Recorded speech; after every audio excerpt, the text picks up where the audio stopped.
Shit, man, it's been 3 months since my last video. Guess I should do some editing. But not on my LP, that's under construction. Let's do a movie review. But the movies that have been coming out recently haven't been my cup of tea, so I don't really want to watch them or even give opinions on them. Well, okay, I'll do this one.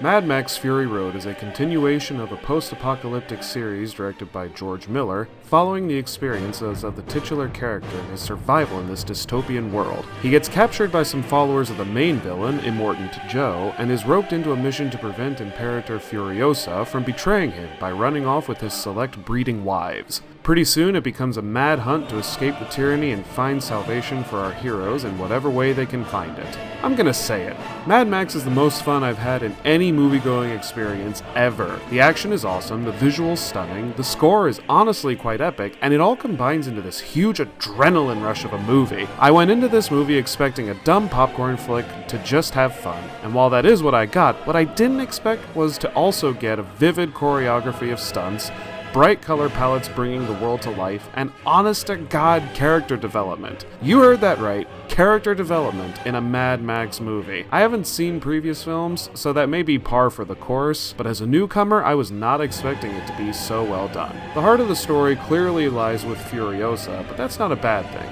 Max never becomes the kind of character who is useless, so it doesn't feel disingenuous to the movie itself. They all have clear motives and are all easily relatable, but the most shocking character comes in the form of Nux, the war boy trying to impress Joe, who ends up joining with Max out of desperation and a feeling of shame. I don't want to spoil too much, but his character arc is the one that stuck with me the most during the movie and even after it ended. While on the subject of characters, I feel it's worth mentioning that the biggest disappointment in the movie is Immortan Joe himself.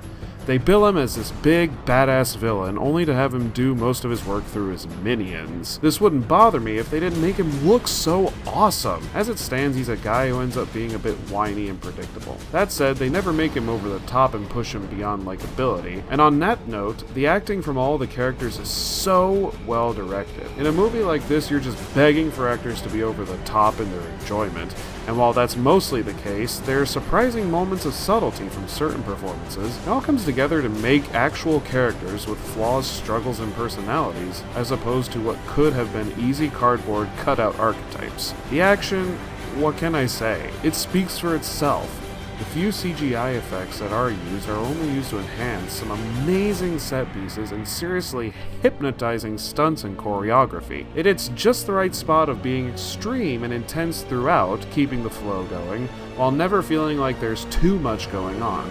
It takes a real mastery of direction to be able to pull off feelings like that, and Miller does it spectacularly. While watching this movie, it made me wonder why I was so enthralled with this movie while being so reluctant to watch similar action movies. Since the most notable examples are superhero movies, like the Avengers Age of Ultron, the answer is obvious. These days, all superhero movies feel like they're the same character studies, ending up in boring, predictable stories. The biggest hindrance is the heroes trying to be relatable ends up making the characters that I have never cared about, since they don't do anything to any extreme. They stay in the middle as these lukewarm protagonists, occasionally sputtering out sassy quips. In Mad Max, though, all of the characters are crazy and are fighting for their lives constantly.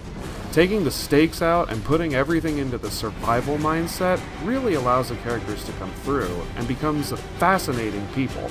It may sound completely backwards, but it's mostly the fact that a movie like this is such an action-packed breath of fresh air that I can't help but love it. Apart from the main villain, there are a few technical flaws that stood out a bit more on a second viewing, such as sped up camera effects to make it look like it's going faster, and the character development of Max being mostly flashbacks to his past, which is kinda lame, but they were never the kind that distracted me too much. As for the criticism of feminism in this movie, I completely reject those stupid ideas. I spent most of this review talking about how great the characters are because that's just it. They are well done characters. There's no room for argument over semantics like that if there is enough well-crafted story within this world that was set up, and it's all quite engaging. I say anyone who argues certain parts of this movie to that extent deserve to be beaten over the head with a double-necked guitar that shoots fire out of its heads. I loved this movie and hope to see more like it in the future. I'm going to ignore the few problems I had because the pros so far outweigh them. Maybe I won't think of this movie this highly in the future, but for right now, I feel completely justified in giving it a solid A+. Thanks for watching, and if you haven't seen it yet, go see it and have some fun!